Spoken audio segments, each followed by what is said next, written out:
Element भी मैं लिख देता हूँ एक बार। क्या है फॉर्म देख लें आप। जैसे कीजिए कि फॉर्म फर्स्ट सिद्ध कीजिए, करो कि सिद्ध करो कि रूट 2 पर में रूट 2 पर में संख्या मेरी नहीं है। ये एक मिनट वेट।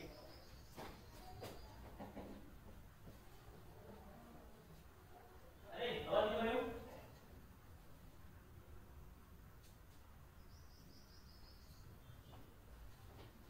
सिद्ध करो कि रूट 2 पर में संख्या नहीं है। अगेन मैंने आपको एक आई थिंक लास्ट क्लास में बताया था, ये बात फर्स्ट सेमेस्टर में, को प्राइम नंबर्स। कोई आपके पास कोई फ्रैक्शन दे रखी है a by b, ये अपन कब तक सिंपल फॉर्म में होती है कोई बता सकता है? a by b फॉर्म है आपकी, जैसे 2/4 है, 2/4 है, ये कब तक सिंपल फॉर्म में आएगी? कब क्या आएगी? 1/2 कब आएगी? जब a और b दोनों आपस में क्या हो, आपकी को प्राइम नंबर हो। दैट मीन कि उनके अंदर कोई भी संख्या क्या ना हो, कॉमन ना हो। मैं कह सकता हूं बिल्कुल सही बताइए ना, कोई जो आपकी फ्रैक्शन जो होती है तब तक सिंपल फॉर्म में नहीं आएगी जब तक कि वो क्या ना हो, दोनों क्या ना हो, को प्राइम नंबर्स ना हो। ये पहले ही बता चुका हूं मैं। तो अपन क्या कर रहे हैं, इसको प्रूफ करने के लिए थोड़ा को उल्टा लेके चलेंगे। संभव हो तो माना कि रूट 2 एक पर में संख्या है। देखेंगे प्रूफ। संभव हो तो माना, संभव हो तो माना कि रूट 2 एक पर में संख्या है। तो there exist p, q not equal to 0। इस प्रकार होंगे कि इस पर होंगे भाई कि root 2 that is equal to क्या आने वाला भाई, p बाय q। ये दोनों ही रियल नंबर है, लिख सकते हो आप। मैं चाहूं तो where small p small q both are belong to set of real number. And और साथ ही ये लिख सकते हो आप, और साथ ही p तथा q कैसी संख्याएं हैं भाई, वो प्राइम नंबर है, सह अभाज्य संख्याएं हैं, सह अभाज्य संख्या है।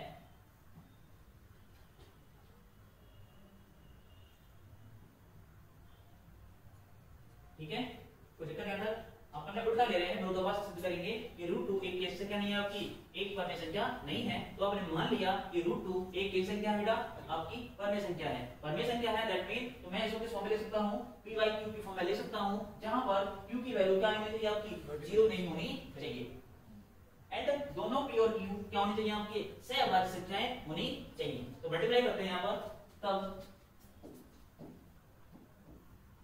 इंप्लाई करेंगे अपन, क्या आएगा, मल्टीप्लाई करो q रूट 2 q बराबर आएगा मेरा p, इंप्लाई करूंगा मैं, वर्क कर दोनों ओर, p स्क्वायर बराबर आएगा 2q स्क्वायर। सही बात है? क्या कह रहा है ये वाली संख्या किसकी है, ये वाली संख्या किसकी है, इवन सम संख्या है। तो ये भी संख्या क्या होगी आपकी, सम होगी। दैट मीन क्या समझे आप लोग, देख सकते हो आप यहां से। तो स्पष्ट है कि देखो स्पष्ट है कि p स्क्वायर एक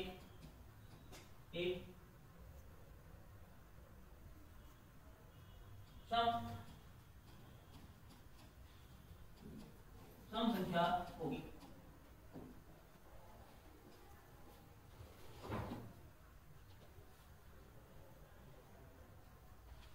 तो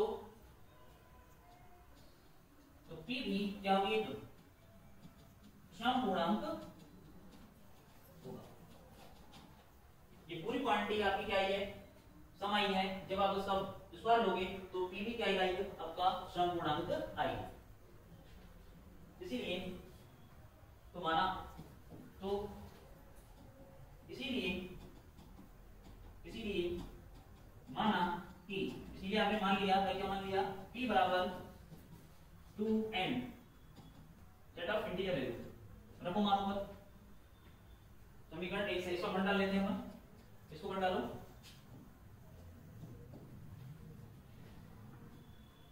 ऊपर क्या आएगा, p का मान क्या है आपका 2m, तो कितना आएगा ये आपका 4m² इम्प्लाई समीकरण 1 से, समीकरण 1 से 4m² बराबर कितना आ रहा है बेटा आपका 2q², 2 से 2 काटो तो q² की वैल्यू क्या आने वाली है, अगेन q² इक्वल टू आएगा आपका 2m। ये क्या व्यक्त कर रहा है यहां से, ये क्या है आपका अगर ये भी समसंख्या है, क्या समझे यहां से, तो ये q² जो है ये मेरा भी क्या है, एक समसंख्या है, जब ये q² समसंख्या है तो q भी क्या होगी आपकी समपूर्णांक होगा, तो ले सकते हो आप। इसी प्रकार q भी एक क्या होने वाला है, समपूर्णांक होगा। इसी प्रकार q भी क्या हो गया आपकी समपूर्णांक होगा।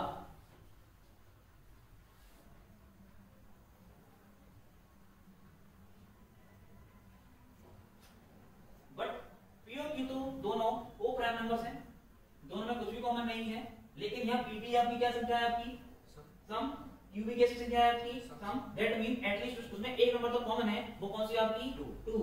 मतलब क्या समझे यार, विरोधाभास, मतलब आपने जो माना है ना वो आपकी संभावना क्या है, गलत है, आपने नहीं है आपके में स्पष्ट है कि ये समझो आप, स्पष्ट है कि पी तथा क्यू दोनों ही दो के क्या होंगे, गुणज होंगे, both are multiple of 2, p and q both will be multiple of 2, जो कि क्या है बेटा, जो कि विरोधाभास है, p तथा q के क्या होने का, q के सहअभाज्य होने का, सहअभाज्य होने का। अतः हमारी संभावना गलत है, इसीलिए √2 एक कैसी संख्या है, अपर में संख्या है, अपर में संख्या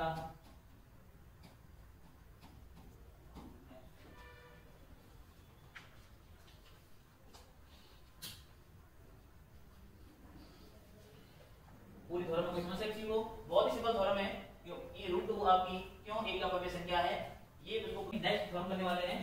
सेकंड थ्योरम है मेरी मोस्ट इंपोर्टेंट थ्योरम डालेंगे, इसकी स्टार्ट लगा करके थ्योरम मैं लिख देता हूं, अगेन थ्योरम 2 थोड़ी बड़ी होने वाली है थ्योरम।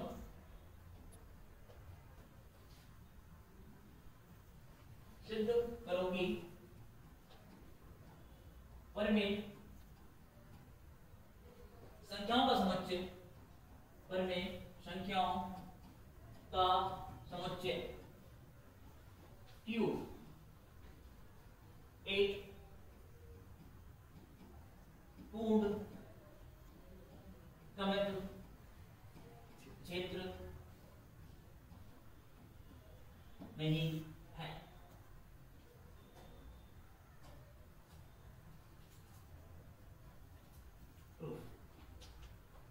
अच्छी थ्योरम है, आइनेक थ्योरम है, अब तक तो आई नहीं है ये, क्योंकि लेंथी है थोड़ी, लेकिन इंटरेस्टिंग है ना, देखते हैं। तो थ्योरम क्या कह रही है, अगेन देख लो आप, मैंने कल ही बात की थी इस संदर्भ में कि क्यू एक आपका क्या नहीं है, कंप्लीट ऑर्डर फील्ड नहीं है। क्यों नहीं है ये भी मैंने बताया था आपको, क्यों नहीं है, क्योंकि क्यू जो है अपने पूर्ण क्रमिक क्षेत्र होने की एक कंडीशन को फुलफिल नहीं करता, ना तो OC1 को और ना ही OC2 को।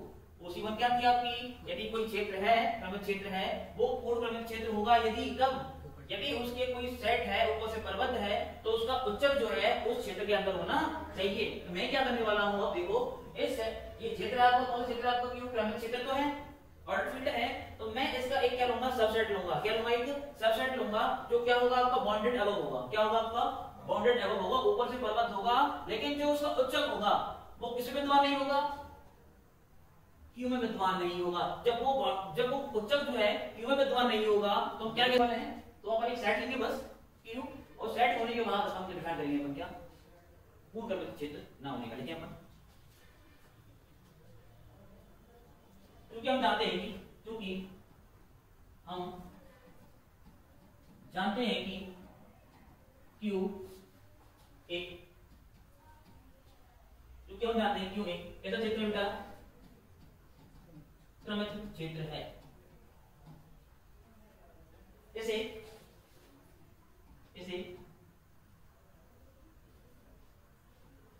पूर्ण क्रमिक क्षेत्र ना प्रूफ करने के लिए, ना सिद्ध करने के लिए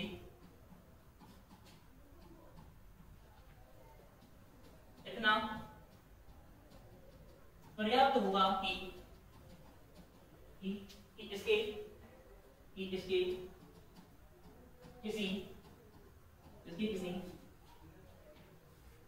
ऊपर से प्रबद्ध, इसके किसी ऊपर से प्रबद्ध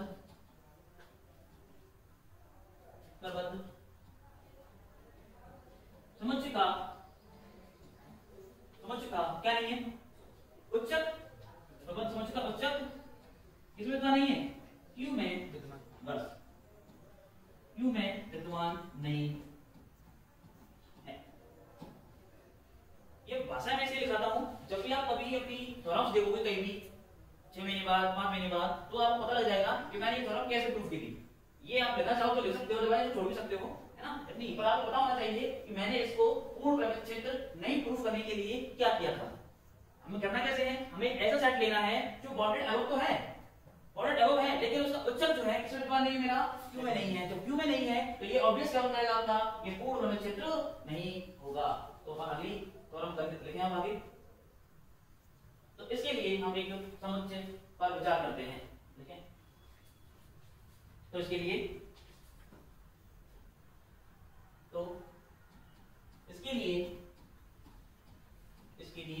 हम एक समुच्चय S बराबर x belongs to q plus, देखो x है element, x belongs to q plus such that 0 x square less than 2 पर विचार करते हैं। क्या समझे इसके बारे में, बताओ एक बार सेट के बारे में। ये सेट क्या कह रहा है मेरे से, इसमें वे सभी पॉजिटिव रेशनल नंबर हैं जिनका स्क्वायर जो है किससे बड़ा है, 0 से बड़ा है, लेकिन कम किससे है आपका, 2 से बड़ा है। क्या एक एलिमेंट है इसमें, एक है क्या इसके अंदर, एक है क्या, एक है, पक्का एक है, क्योंकि एक का वर्ग 2 से कम है। चूंकि लिख सकते हो आप, चूंकि 1 का वर्ग बराबर 1 इंप्लाई 0 से क्या है वो आपका बड़ा, और कम किससे आपका 2 से। तो मैं कह सकता हूं 1 जो है किसका एलिमेंट है, 1 belongs to S, so S must not be, इस S के अंदर कम से कम एक एलिमेंट विद्यमान है आपका, कौन सा है वो आपका 1 एलिमेंट है। क्या 2 है क्या इसके अंदर, नहीं, क्लियर ना। परंतु लेकिन देखो 2 का वर्ग कितना होता है, 4 है, किससे बड़ा है आपका ये, 2 से बड़ा है, और x ग्रेटर देन 0 इंप्लाई मैं कह सकता हूं, क्या कह सकता हूं मैं, बताओ मुझे क्या कह सकता हूं, no x is less than equal to 2 for all x belongs to S। 2 का वर्ग क्या है आपका 4 है कि नहीं, 4, लेकिन इसके अंदर है वो 2 इसके अंदर नहीं है, मतलब वो जो एलिमेंट आएगा 4 वो 2, इसमें जो एलिमेंट आएगा उससे बड़ा है कि नहीं 2, इसीलिए क्योंकि वो इस सेट के अंदर नहीं आएगा। 2 का वर्ग कितना होता है आपका 4 किससे बड़ा होता है आपका 2 से बड़ा है, मतलब जो नंबर है आपका वो 2, वो किससे बड़ा है आपका इस S के प्रत्येक एलिमेंट से बड़ा आएगा। मतलब कह सकता हूं मैं, तो समुच्चय S का क्या होगा, समुच्चय S का एक क्या है, ऊपरी प्रबंध है, ऊपर से प्रबंध कर रहा हूं, इसीलिए S क्या क्या होगा, ऊपर से क्या होगा, परिबद्ध होगा ऐसे। या मैं ये भी लिख सकता हूं इंप्लाई करके यहां 2 not belongs to S। 2S में क्यों नहीं है, 2 का वर्ग कितना होता है 4, that is not less than 2। हमें तो वो संख्या चाहिए जिसका वर्ग केवल 2 से कितना हो, आपका कम हो, 2 से कम होना 2 से कम होनी चाहिए। आप क्या पकड़ो, संख्या 2 से कम, संख्या पकड़ो, आप 2 को मत जाओ, आप केवल संख्या पकड़ो। 1 2 नहीं, 2 नहीं, 2 से कम, 1 1.1 1.2 1.3 1.4, जाओ आप इनका वर्ग करो, जब तक कि वो संख्या किससे कम है, आपकी 2 से कम है। जैसे वो संख्या 2 से कम है, वो सारे एलिमेंट किसके हैं, आपके वो S के हैं। सारी संख्या किससे कम, आपकी 2 से तो कम आ रही है। जैसे ही आप 2 पे पहुंचे, उसका वर्ग क्या हो गया, क्या वो सेट S में आएगा, नहीं, तो वो संख्या है कौन सी, 2। वर्ग नहीं, वर्ग मत जाओ, आप संख्या पकड़ो, आप संख्या पकड़ी, आपने कौन सी पकड़ी, आपने 2, उसका वर्ग कितना है आपका 4, और सारी संख्या किससे कम थी उसके अंदर, 2 से कम थी, तो सारी संख्या किससे कम होगी, आपकी 2 से। तो यही तो बात कह रहा हूं मैं, सारी संख्याएं किससे कम होंगी, आपकी 2 से कम होंगी। मतलब 2 जो है मेरा, वो आपका क्या है, अपर बाउंड है वो आपका। सोचो थोड़ा और,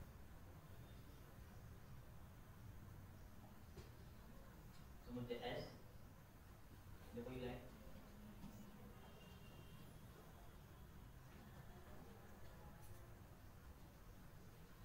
समझते S क्यू का एक परिबद्ध क्या होगा, उपसमुच्चय होगा। अब हम केवल इतना सिद्ध करेंगे कि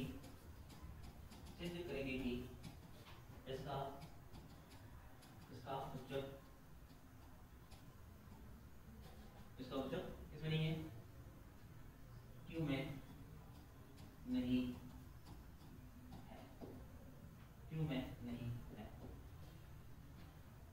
अब हम केवल इतना सिद्ध करेंगे कि इसका उच्चक किसमें नहीं है बेटा, क्यू में नहीं है। तो मान लो बेटा, अगेन विरोधाभास सिद्ध करूंगा मैं इसको, संभव हो तो माना, देखेंगे अपन, संभव हो तो माना, संभव हो तो माना कि अल्फा S का क्या है,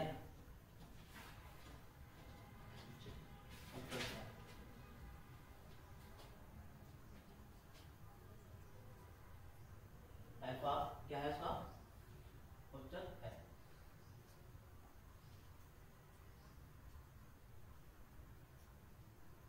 इसीलिए कह सकते हो आप, for all x belongs to S imply x is less than equal to alpha. हमें राइट होगा, यदि अल्फा उच्चक है तो समझ S का प्रत्येक एलिमेंट किससे जुड़ा हुआ, आपका अल्फा से जुड़ा होगा। और वही मैंने ये बताया था, 1 किसका एलिमेंट है आपका S का, एंड और कोमा मैं कह सकता हूं क्या, 0 से बड़ा कौन है 1, तो 1 is less than equal to, वैसी बात है, हो सकता है कि अल्फा 1 के बराबर हो या 1 की वैल्यू से छोटी हो, ठीक है। ओके, अब आते हैं,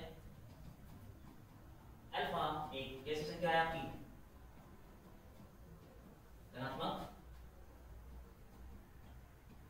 परमेय संख्या है, धनात्मक परमेय संख्या है, एक से बड़ी संख्या है, दैट मीन अल्फा जो उच्चक है आपकी, वो कैसी आपकी पॉजिटिव रेशनल नंबर है, वही लिखा मैंने। और साथ ही अब अल्फा का मान 0 से बड़ा इंप्लाई अल्फा स्क्वायर भी का मान भी किससे बड़ा होगा भाई, 0 से बड़ा imply alpha square must belongs to, इसमें होगा ये अल्फा पॉजिटिव, तो उसका वर्ग भी क्या होगा, आपका पॉजिटिव होगा, वही कह रहा है। अब आपके पास 2 नंबर आ चुके हैं, एक तो आपके पास 2, एक आपके पास है अल्फा स्क्वायर। 2 संख्या है आपके पास, एक है अल्फा स्क्वायर और एक संख्या है आपके पास कौन सी है, 2 है, देख सकते हो आप। साथ ही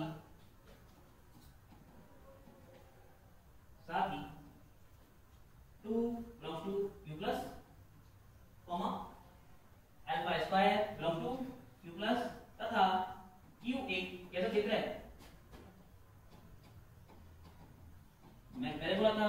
जब जब आपको दो ये नंबर दिखेंगी तब तब क्या करोगे आप? कौन सा नियम लगाओगे?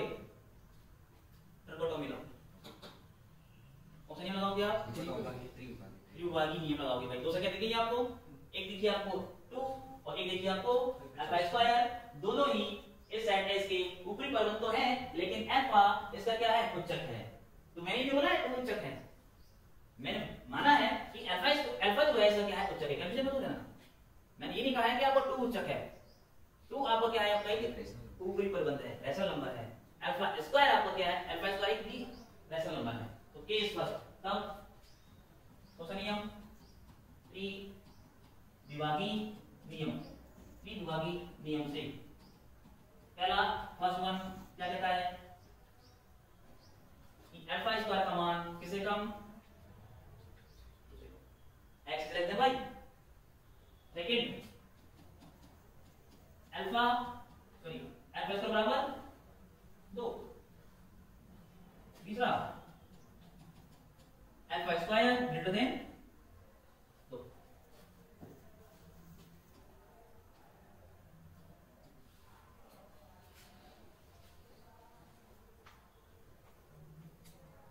तो पूरा तो अपन एक एक करके इन तीनों क्लासों पर चर्चा करते हैं। त्रिविभाग नियम ये कहता है कि इन तीनों में से एक तो सत्य ही होगा ना, क्योंकि क्यों क्या है आपका क्रमिक क्षेत्र है ना। इन तीनों में से कोई एक सत्य होगा। यदि तीनों सत्य नहीं हुए तो भाई तीनों में से सत्य होना चाहिए, कम से कम एक होना चाहिए ना, क्योंकि क्यों क्या है आपका ये परिभाषा तो है इसकी क्रमिक क्षेत्र की, लेकिन तीनों में से कोई एक भी सत्य नहीं हुआ तो मतलब क्यों क्या नहीं होगा फिर आपका क्रमिक क्षेत्र नहीं हुआ, मतलब वो विरोधाभास होगा। मैं कहना चाहता हूं यदि इन तीनों में से कोई एक, तीनों ही असत्य हो गए ना, तो समझ जाओ क्यों आपका क्या नहीं होगा? क्रमिक क्षेत्र नहीं होगा, जो कि क्या है? विरोधाभास है। लेकिन क्यों है ना, है ना, वही तो कर रहा हूं मैं, मतलब समझो बात को। तीनों ही असत्य हैं, ये मैं प्रूफ करूंगा। तीनों ही क्या है? असत्य हैं। यदि सत्य हो गया, तीनों ही क्या प्रूफ करूंगा मैं? ये तीनों असत्य हैं। क्यों? इसके क्या प्रूफ करेगा ये कि एक क्रमिक क्षेत्र नहीं है, जो कि विरोधाभास है। अतः हमारी संभावना क्या है आपकी? गलत। क्या माना आपने? क्योंकि अल्फा एक उच्चक है। अल्फा उच्चक है और किस में बिलोंग करता है? वो क्यू में बिलोंग करता है। वो आपने जो माना है ना, वो आपने वो गलत माना है। लिखा कि मैंने लिखा है ऊपर देखिए कहां है। तो ये लगभग अल्फा एस का उच्चक है, जो कि ये देखो साथ में, जो कि क्यू में क्या है?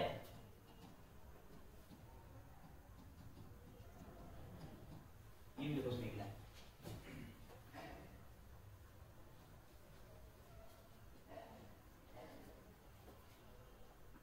इन तीनों में से केवल एक ही सत्य होगा। इन तीनों में से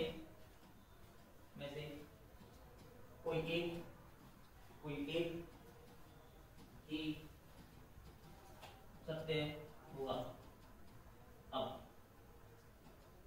मैं एक नंबर डिफाइन कर रहा हूं, उसका नाम क्या है? बीटा। बीटा क्या डिफाइन कर रहा हूं बोलो? 4 plus 3 alpha over 3 plus 2 alpha. एक नंबर डिफाइन किया है मैंने, और ये पता लगेगा आपको कि मैंने ऐसा ये नंबर डिफाइन क्यों किया है आगे चलके। इसका एक रीजन है ऐसे डिफाइन करने का मेरा, बस आपको ध्यान रखना है। 4 plus 3 alpha over 3 plus 2 alpha minus करो यार, यहां से लिख लिया मैंने, यहां से कर रहा हूं मैं। बीटा स्क्वायर माइनस 2 निकालो एक बार। बीटा स्क्वायर माइनस 2 निकालो, इसको होल स्क्वायर करो बेटा। मैं डायरेक्ट कर रहा हूं ना, इसको थोड़ा ना। तो 16 plus 9 alpha square plus 24 alpha minus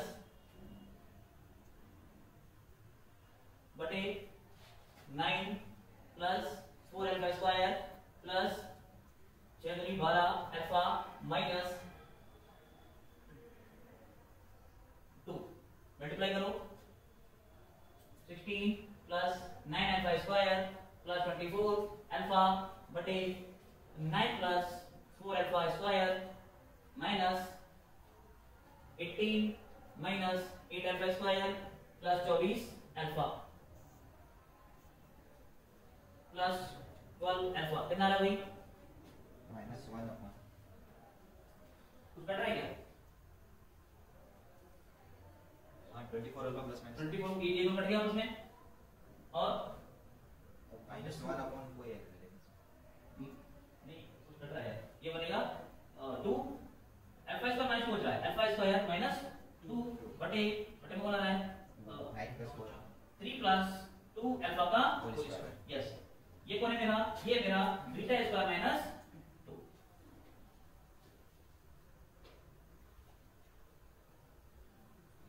एक को निकालो बीटा माइनस अल्फा इस समीकरण पर बढ़ा लेना चाहो तो एक को निकालो बीटा माइनस अल्फा बीटा का मान 4 plus 3 alpha over 3 plus 2 alpha minus alpha करो तो solve 4 plus 3 alpha minus 3 alpha minus 2 alpha square बटे 3 प्लस 2 अल्फा कितना आ रहा है 4 - 2 अल्फा स्क्वायर ये बीटा माइनस अल्फा आएगा बेटा मेरा 2 कॉमन लेने क्या 2 कॉमन ले लो उसमें से कितना आएगा 2 minus alpha square over 3 plus 2 alpha ये समीकरण नंबर डालो 2 मैं पहले क्या था ये फॉर्म पूरी लंबी होने वाली है तो दिमाग के आपके होते हैं तार उन सबको भी बोल देगी कोई भी नहीं होगी आपको है ना हो सकता है कि कोई यहाँ से कंफ्यूजन नहीं लेके जाएगा माइंड में बस ये नंबर आपका एक मान्य है बीटा विदाउट हम इसको प्रूफ नहीं कर सकते उसका भी मानने का तरीका सेम है 4 plus 3 alpha over 3 plus 2 alpha ये अपन को एक नंबर माननी है उसी के आधार पर हमें क्या निकालना है बीटा स्क्वायर माइनस 2 निकालना है और आगे निकालना है बीटा माइनस अल्फा अब इन्हीं आधार पर हम एक केस 1 लेंगे अपन केस 1 क्या है अब प्रूफ करेंगे तीनों एक एक करके ध्यान रखना बस अपने को बस यहां लिखा उसको देखो case 1 case first case first कौन सा है अल्फा स्क्वायर का मान किससे कम है 2 से ठीक है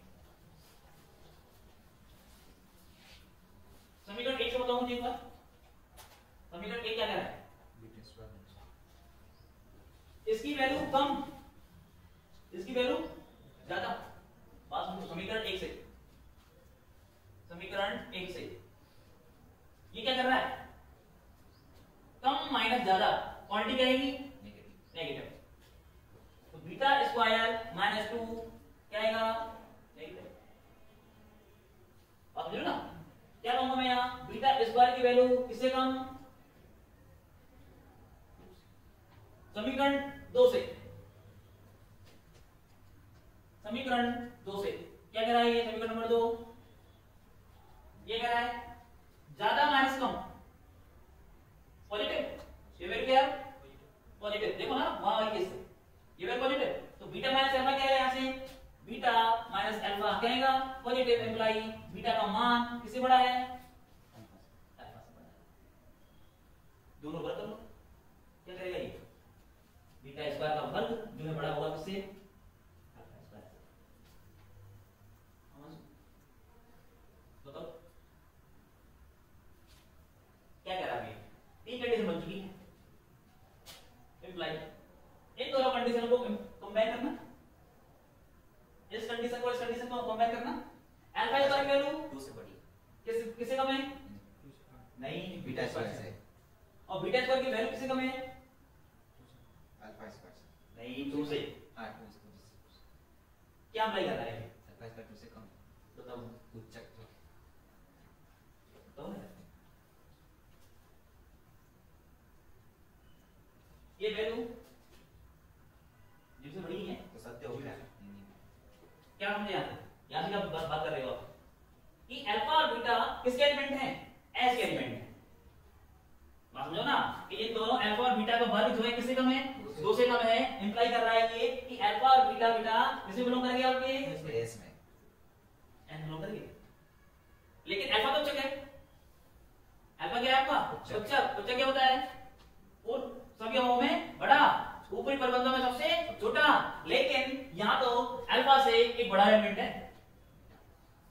अल्फा क्या है आपका उच्चक है ऐसा कोई भी एलिमेंट इस अल्फा से बड़ा नहीं होना चाहिए था ना जो हमने माना वो गलत अल्फा उच्चक अल्फा उच्चक नहीं है। क्यों नहीं है? इससे बड़ा एलिमेंट है।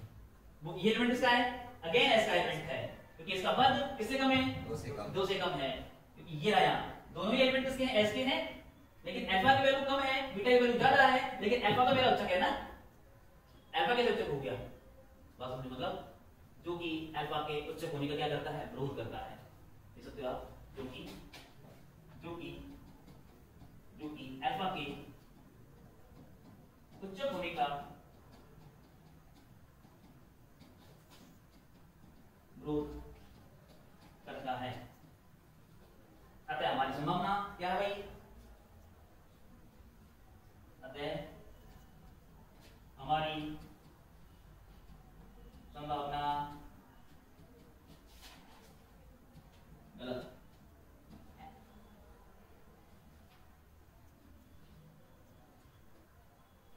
तो हमने क्या माना था? अल्फा उच्चक है, वो आपने गलत माना था। केस 2 डालो, केस 2 का आपको वहां भी चुका हो गया, छोटा सा आएगा।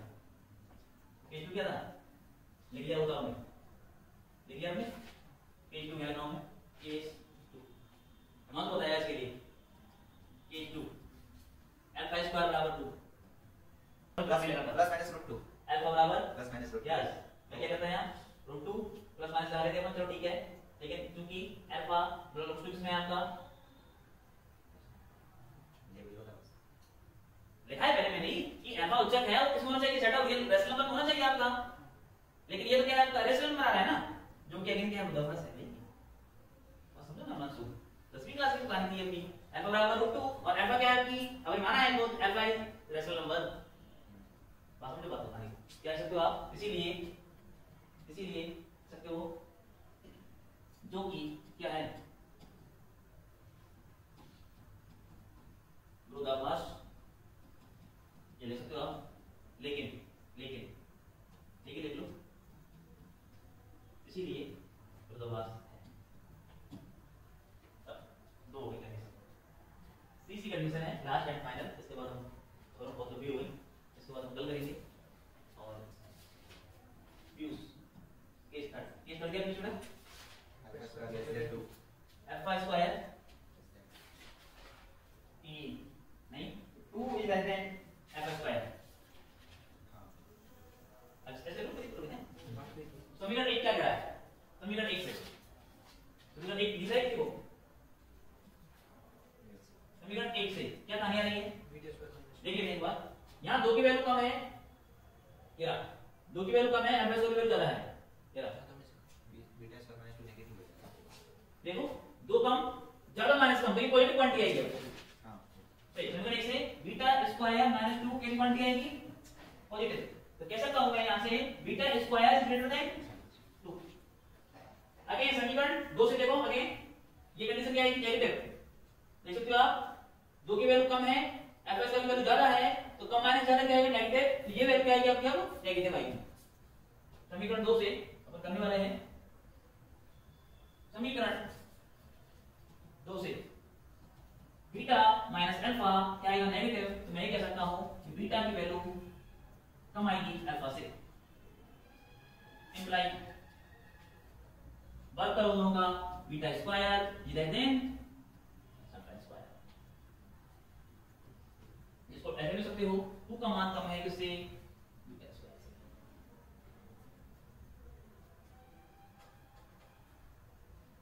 करेक्ट नहीं है इसमें? ये वैल्यू क्या है आपकी? नेगेटिव, ये वैल्यू है आपकी पॉजिटिव।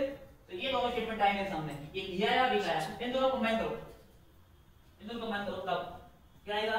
2 की वैल्यू किससे कम? बीटा स्क्वायर से, और बीटा स्क्वायर की वैल्यू किससे कम? बात समझ रहे हो ना? मैं क्या कहना चाहता हूं?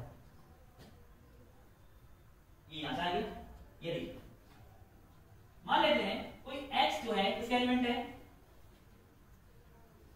s का एलिमेंट है। तब तो बताओ ये एलिमेंट आने वाला है 2 से पहले आएगा या ms के बाद आएगा? s का एलिमेंट है ये, जिनका वर्ग किससे कम है? उसमें आएगा ही 2 से कम आएगा। देखो तब मैं कर रहा हूं 0 is less than x square is less than 2 is less than beta square is less than yes या 0 is less than x less than √2 is less than beta is less than, बस मुझे बोल बात अब समझ में क्लियर। ये उत्तर है इसका उत्तर ये है, लेकिन अब नहीं है भाई, अब नहीं बात नहीं मास करनी है। ये क्या नहीं बेटा, क्या नहीं है पता सर मेरे को समझ ही नहीं आ रहा है वो ऊपरी परिबंध वाला, वो मेरे क्लास में भी ना ऊपरी परिबंध वाली तो बिल्कुल नहीं। ऊपरी परिबंध क्या होता है, सेट के जितने भी एलिमेंट हैं मैं बोल देता हूं एक बार, ये आंसर लेकर आया तो उस क्लास में देखिए एक बार ऊपरी परिबंध क्या है। जैसे मेरे लिए कोई सेट दे रखा है हमारे पास 1 2 और 3, एक सेट दे रखा है सिंपल सेट, सारे ये s दे दिया मैंने, दे दिया s, ठीक है। इस s को नाम दे दिया मैंने x, इसका प्रत्येक एलिमेंट किससे जुड़ा है, 3, बस ही 3, इसका एक ऊपरी परिबंध है, 3 तो है ही है, देखिए बेटा और ऐसी 3 तो इसका क्या है बेटा ऊपरी परिबंध तो है, लेकिन 3 से जितने भी बड़ी रियल नंबर हैं वो भी इसकी क्या है ऊपरी परिबंध है। कितने मानसू अनंत, जितने भी 3 से बड़े जितने भी ऊपरी परिबंध आएंगे आपके वो भी क्या होंगे उसके ऊपरी परिबंध होंगे। अब अपर बाउंड्स में सबसे छोटा कौन है, ऊपरी अपर बाउंड्स कितने हैं, बहुत सारे हैं, बहुत सारे अनंत है भाई, उन सब में छोटा कौन है सब में, तो 3 क्या हो गया इसका, वही ये कह रहा हूं मैं, वही मैंने कहा कि इस सेट के ये तो सेट क्या है मेरा, यहां से सेट S के एलिमेंट है जिनका वर्ग किससे कम आ रहा है 2 से कम आ रहा है, मतलब ये एलिमेंट हम लोग कर रहे हैं सेट S को हम कर रहे हैं, यहां तो सेट कहां होगी, लेकिन इनका वर्ग जो है इस बीटा और अल्फा का वर्ग जो है किससे बढ़ा रहा है 2 से बढ़ा रहा है, दोनों के वर्ग किससे बढ़ा रहा है 2 से वर्ग बढ़ा रहा है, तो हम क्या करेंगे बताओ जो कि अल्फा के उच्चक होने का क्या करते हैं ग्रोथ करता है, अतः तीनों स्थितियों में से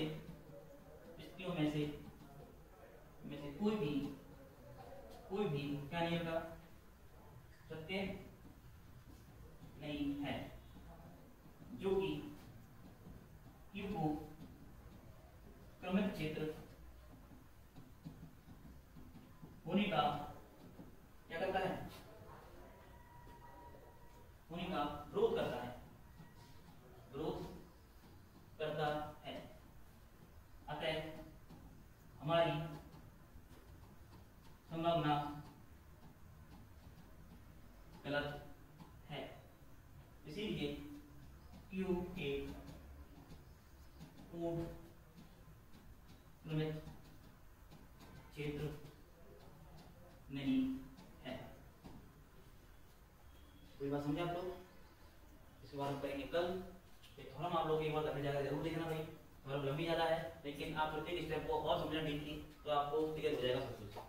स्टेप बाय स्टेप 3 केस बनाए मैंने इसके अंदर, और तीनों का एक अलग ही लॉजिकल है। पहले में था वो उच्चक, एक था रैशनल नंबर, और एक था मेरा ये। तीनों केस आपके सामने हैं, और तीनों का थोड़ा सा पूरी घर पे जाकर के आपको एक बार गाइड करनी है। ये मिलते हैं कल।